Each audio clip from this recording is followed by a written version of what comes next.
السلام علیکم ورحمۃ اللہ وبرکاتہ۔ بسم اللہ الرحمن الرحیم۔ پاک صلی اللہ علیہ وآلہ وصحبہ وبارک وسلم۔ بلغ العلا بکمالہ کشف الدجی بجمالہ حسنت جمیع خصالہ صلو علیہ وآلہ۔ دنیا اور آخرت کی ساری فکروں کی کفایت حضرت ابی بن کعب رضی اللہ تعالی عنہ سے روایت ہے کہ میں نے رسول اللہ صلی اللہ علیہ وآلہ وسلم کی خدمت میں عرض کیا، میں چاہتا ہوں کہ آپ پر درود بھیجا کروں، یعنی اللہ تعالیٰ سے آپ پر رحمت کی دعا زیادہ کروں۔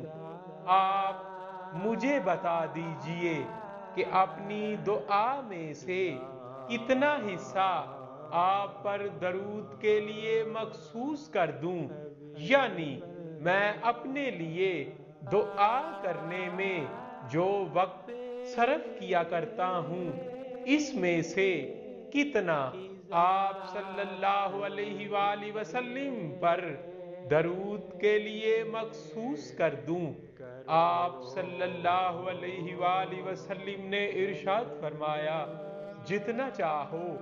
میں نے عرض کیا کہ میں اس کا چوتھائی حصہ آپ پر درود کے لیے مخصوص کر دوں گا۔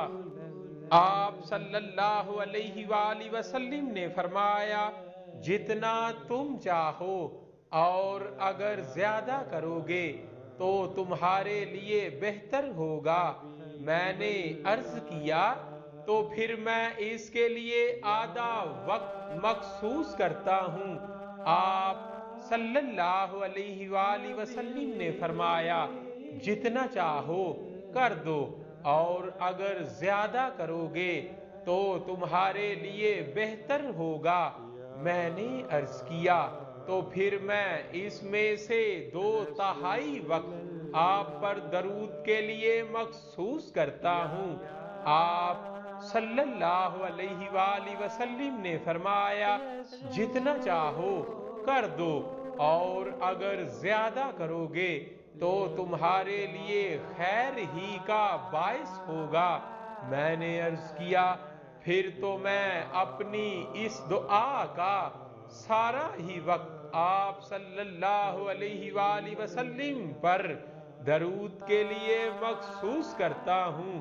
آپ صلی اللہ علیہ وآلہ وسلم نے فرمایا، اگر تم ایسا کرو گے تو تمہاری ساری فکروں اور ضرورتوں کی اللہ تعالیٰ کی طرف سے کفایت کر دی جائے گی، یعنی تمہارے سارے دینی و دنیا مہمات غیب سے انجام پائیں گے، اور تمہارے گناہوں کا قصور معاف کر دیے جائیں گے۔ صلی اللہ